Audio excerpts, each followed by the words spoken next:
On October 20th, 1956, W.e.b. Du Bois delivers this eloquent indictment of U.S. politics while explaining to nation readers why he won't vote in the upcoming presidential election. Du Bois condemns both Democrats and Republicans for their indifferent positions on the influence of corporate wealth, racial inequality, arms proliferation, and unaffordable health care. This is Why I Won't Vote by W.e.b. Du Bois. Since I was 21 in 1889, I have in theory followed the voting plan strongly advocated by Sidney Lenz in The Nation of August 4th, that is, voting for a third party even when its chances were hopeless if the main parties were unsatisfactory, or, in absence of a third choice, voting for lesser of two evils. My action, however, had to be limited by the candidates' attitudes towards Negroes. Of my adult life, I've spent 23 years living and teaching in the South, where my voting choice was not asked. I was disenfranchised by law or administration. In the North, I lived in all 32 years, covering 8 presidential elections. In 1912, I wanted to support Theodore Roosevelt, but his Bull Moose Convention dodged the Negro problem, and I tried to help elect Wilson as a liberal Southerner. Under Wilson came the worst attempt at Jim Crow legislation and discrimination in civil service that we had experienced since the Civil War. In 1916, I took Hughes as the lesser of two evils. He promised Negroes nothing and kept his word. In 1920, I supported Harding because of his promise to liberate Haiti. In 1924, I voted for La Follette, although I knew he could not be elected. In 1928, Negroes faced absolute dilemma. Neither Hoover nor Smith wanted the Negro vote, and both publicly insulted us. I voted for Norman Thomas and the Socialists, although the Socialists had attempted to Jim Crow Negro members in the South. In 1932, I voted for Franklin Roosevelt, since Hoover was unthinkable and Roosevelt's attitude towards workers most realistic. I was again in the South from 1934 until 1944. Technically, I could vote, but the election in which I could vote was a farce. The real election was the white primary. Retired for age in 1944, I returned to the North and found a party to my liking. In 1948, I voted the progressive ticket for Henry Wallace, and in 1952 for Vincent Hallinan. In 1956, I shall not go to the polls. I have not registered. I believe that democracy has so far disappeared in the United States that no two evils exist. But there is but one evil party with two names, and it will be elected despite all I can do or say. There is no third party. On the presidential ballot in a few states, 17 in 1952, a socialist party will appear. Few will hear its appeal because it will have almost no opportunity to take part in the campaign and explain its platform. If a voter organizes or advocates a real third-party movement, he may be accused of seeking to overthrow this government by force and violence. Anything he advocates by way of significant reform will be called communist, and will of necessity be communist in the sense that it must advocate such things as government ownership of the means of production, government in business, the limitation of private profit, social medicine, government housing and federal aid to education, the total abolition of race bias, and the welfare state. These things are on every communist program. These things are the aim of socialism. Any American who advocates them today, no matter how sincerely, stands in danger of losing his job, surrendering his social status, and perhaps landing in jail. The witnesses against him may be liars or insane or criminals. These witnesses need give no proof for their charges and may not even be known or appear in person. They may be in the pay of the United States government. ADAs and liberals are not third parties. They seek to act as tails to kites. But since the kites are self-propelled and radar-controlled, tails are quite superfluous and rather silly. The present administration is carrying on the greatest preparation for war in the history of mankind. Stevenson promises to maintain or increase this effort. The weight of our taxation is unbearable and rests mainly and deliberately on the poor. This administration is dominated and directed by wealth and for the accumulation of wealth. It runs smoothly like a well-organized industry and should do so because industry runs it for the benefit of industry. Corporate wealth profits as never before in history. We turn over the national resources to private profit and have few funds left for education, health, or housing. Our crime, especially juvenile crime, is increasing. Its increase is perfectly logical. For a generation, we have been teaching our youth to kill, destroy, steal, and rape in war.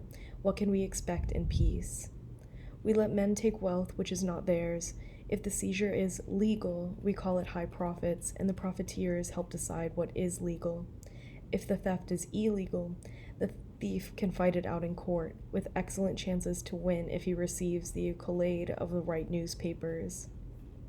Gambling in home, church, and on the stock market is increasing, and all prices are rising. It costs 3 times his salary to elect a senator and many millions to elect a president. This money comes from the very corporations which today are the government. This, in a real democracy, would be enough to turn the party responsible out of power.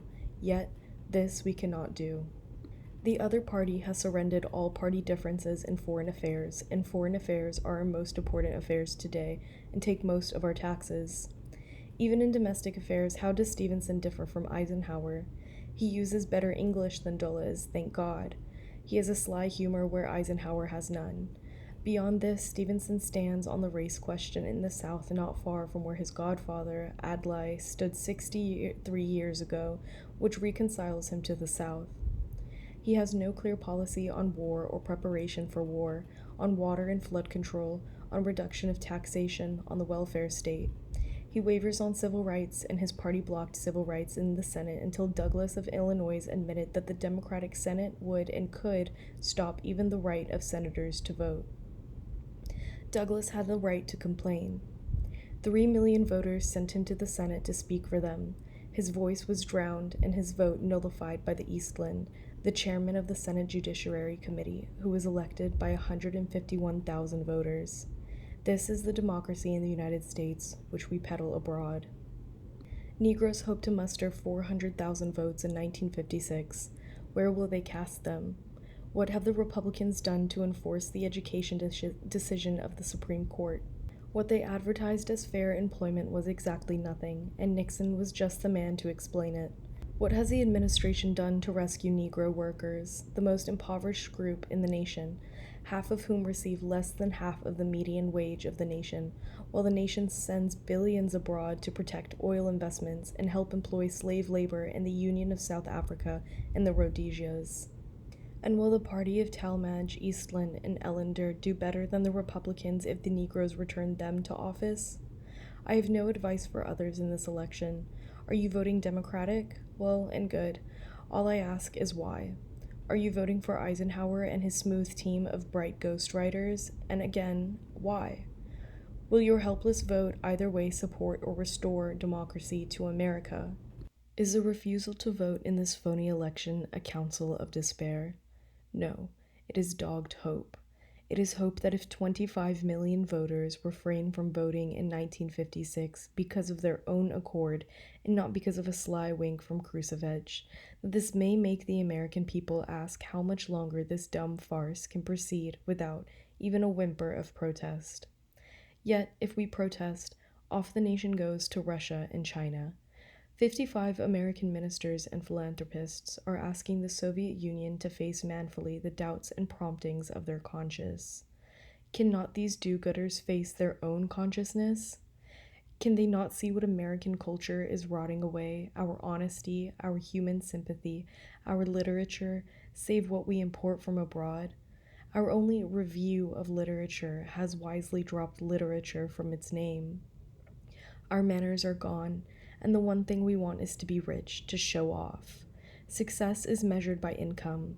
University education is for income, not culture, and is partially supported by the private industry. We're not training poets or musicians, but atomic engineers.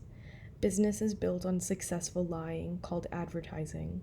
We want money in vast amount, no matter how we get it. So we have it, and what then? Is the answer the election of 1956? We can make a sick man president and set him to a job which would strain a man in robust health. So he dies, and what do we get to lead us? With Stevenson and Nixon, with Eisenhower and Eastland, we remain in the same mess. I will be no party to it, and that will make little difference. You will take large part and bravely march to the polls, and that will also make no difference. Stop running Russia and giving Chinese advice when we cannot rule ourselves decently. Stop yelling about a democracy we do not have. Democracy is dead in the United States, yet there is still nothing to replace real democracy. Drop the chains that bind our brains. Drive the money changers from the seats of the cabinet and the halls of Congress. Call back some faint spirit of Jefferson and Lincoln, and when again we can hold a fair election on real issues, then let's vote. But not until then. Is this impossible? Then democracy in America is impossible.